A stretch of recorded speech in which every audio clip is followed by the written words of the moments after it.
श्री शिवाय नमस्तुभ्यम। दोस्तों, हर हर महादेव। कैसे हैं आप सब। देखिए, कल है रविवार का दिन और इस दिन है प्रदोष।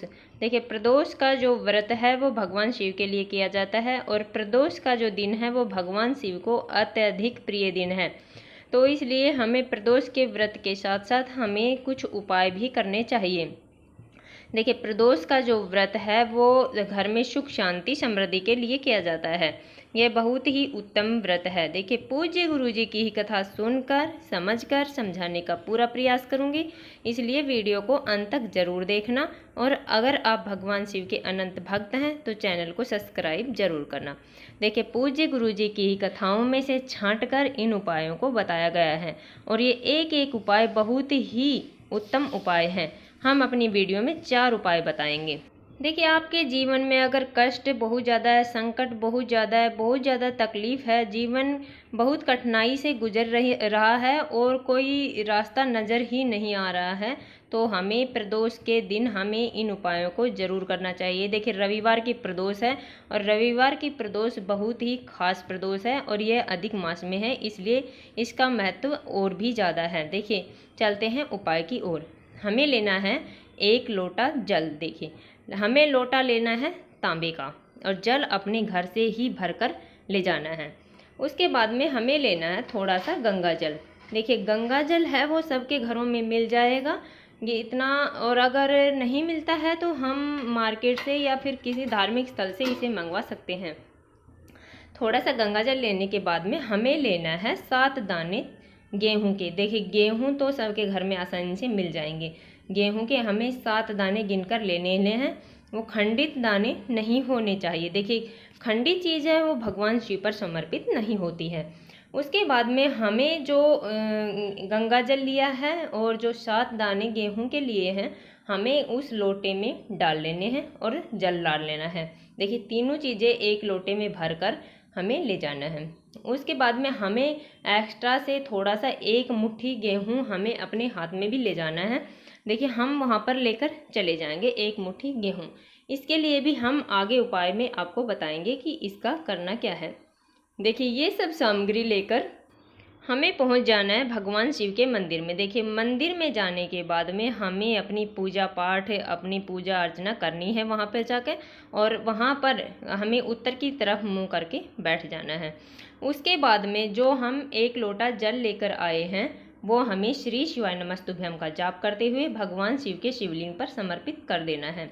देखिए, उसके बाद में जो आपके हाथ में 1 मुट्ठी गेहूँ है उसे हमें जलाधारी पर छुआ कर, देखिए सर्कल बनाया हुआ है, आपको आसानी से नज़र आ रहा होगा। वहाँ 1 मुट्ठी जो गेहूँ है अपने हाथ में गेहूँ लेकर उस जलाधारी पे छुआ कर वहाँ पर रखना नहीं है, छुआना है और फिर श्री शिवाय नमस्तुभ्यम का जाप करते हुए हमें भगवान शिव के शिवलिंग पर समर्पित कर देना है। देखिए, इससे हमारे मान सम्मान में वृद्धि होगी और उन्नति होगी।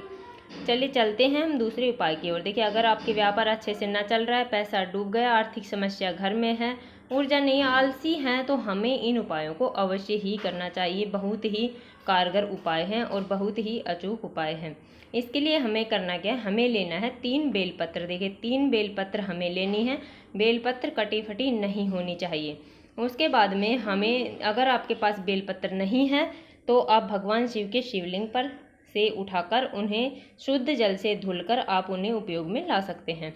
उसके बाद में हमें 1 बेलपत्र जो चिकनी साइड उसकी नीचे की तरफ होनी चाहिए, डंडी का मुख भगवान शिव के शिवलिंग की तरफ होना चाहिए और पत्ती का मुख जलाधारी की तरफ होना चाहिए, उठाकर हमें माता अशोक सुंदरी वाले स्थान पर समर्पित कर देनी है।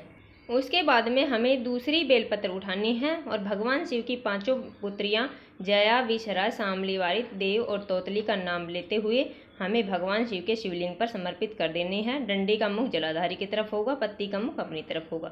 देखिए, जो तीसरी बेलपत्र हमारे पास बची है उस बेलपत्र को हमें जलाधारी पर छुआ कर, देखिए स्क्रीन पर आपको अच्छे से दिख रहा होगा, ऐसे इस प्रकार अपने हाथ में लेना है और जलाधारी से छुआकर अपनी मनोकामना बोल देनी है। जो भी आपकी इच्छा है, धन से संबंधित, व्यापार, नौकरी, जो भी आपकी इच्छा है उसे बोल देना है। उसके बाद में हमें उस बेलपत्र को लेकर जाना है बेलपत्र के वृक्ष के नीचे। वहाँ पर जो कंकर संकर जो भी है हमें उसका पूजन कर कर वो बेलपत्र हमें समर्पित कर देनी है अपनी मनोकामना बोलते हुए। देखिए डंडी का मुख है वो जड़ की तरफ होना चाहिए, पेड़ की तरफ होना चाहिए, पत्ती का मुख अपनी तरफ होना चाहिए। ये छोटा सा उपाय है परंतु बहुत ही अचूक उपाय है। इस उपाय को हमें अवश्य ही करना चाहिए। इसके बाद में चलते हैं हम तीसरे उपाय की ओर। देखिए रवि प्रदोष है और इस दिन किए गए उपाय बहुत ही कारगर उपाय हैं। तो हम चलते हैं तीसरे उपाय की ओर। देखिए तीसरे उपाय में हमें लेना क्या है, हमें लेना है एक लोटा और हमें लेना है थोड़ा सा गुड़ और एक समी पत्र और एक बेलपत्र और एक दाना मूंग का। देखिए सारी चीज़ें हैं, ये खंडित जो बेलपत्र है, मूंग है, समी पत्र है, खंडित नहीं होना चाहिए, साफ सुथरा होना चाहिए। उसके और लोटे के अंदर हमें जल भर लेना है। उसके बाद में हमें वो जो सारी सामग्री है जो हमने लिया है, मूंग, बेलपत्र, समी पत्र, गुड़, ये सारी सामग्री हमें उस लोटे के अंदर डाल लेनी है और वो उसमें जल भर लेना है। उसके बाद में ये सामग्री हमें लेकर जाना है भगवान शिव के मंदिर में। वहाँ जाने के बाद में हमें सुरेश्वर महादेव का जाप करते हुए वो एक लोटा जल भगवान शिव के शिवलिंग पर समर्पित कर देंगे। देखिए अगर उसमें सामग्री बच गई है तो हमें अपने सीधे हाथ से निकाल कर वहाँ पर समर्पित कर देनी है और अपनी मनोकामना बोल देनी है। बस इतना सा उपाय है, छोटा सा उपाय है। इस उपाय को हमें अवश्य ही करना चाहिए। देखिए चलते हैं हम चौथे और अंतिम उपाय की ओर। देखिए ये उपाय है, ये भी बहुत ही ज़्यादा खास उपाय है, इसलिए हम अपनी वीडियो में 4 उपाय आपको बता रहे हैं ताकि आपको करने में कोई दिक्कत ना हो और जो भी उपाय आपको आसान लगे उसे आप कर सकते हैं। इसके लिए हमें करना क्या है, देखिए रविवार का दिन है, रवि प्रदोष है, इसके लिए हमें लेना है लाल चंदन। देखिए लाल चंदन है वो आसानी से मार्केट में मिल जाएगा और लेना है हमें एक लोटा जल। देखिए लोटा तांबे का होना चाहिए। जल हम अपने घर से भरकर ले जाएंगे। देखिए उसके बाद में हमें जाना है भगवान शिव के मंदिर में। एक कमल गट्टा और ले लेना है हमें और ये सब सामग्री लेकर हमें जाना है भगवान शिव के मंदिर में। देखिए ये वो जल हो गया और लाल चंदन हो गया और कमल गट्टा हो गया। कमल गट्टा वो आसानी से मार्केट में मिल जाएगा।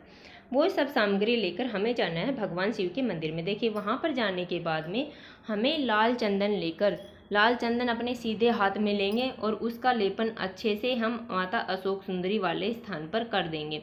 देखिए थोड़ा सा जल लगा लेना है, अगर सूखा है और गीला है तो हमें अपने सीधे हाथ में लेकर माता अशोक सुंदरी के ऊपर इसे लेपन अच्छे से कर देना है।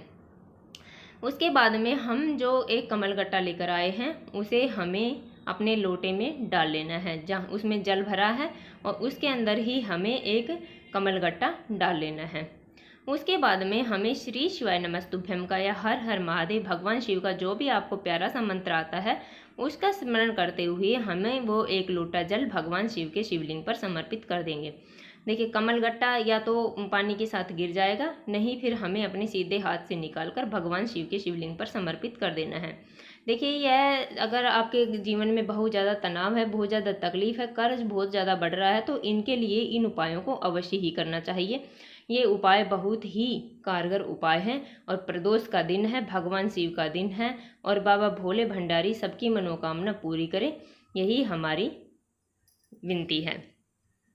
देखिए ये हैं छोटे छोटे उपाय। ऐसे ही छोटे छोटे उपायों को देखने के लिए हमारे चैनल को सब्सक्राइब करें और प्लीज़ वीडियो को लाइक जरूर करें। श्री शिवाय नमस्तुभ्यम। हर हर महादेव।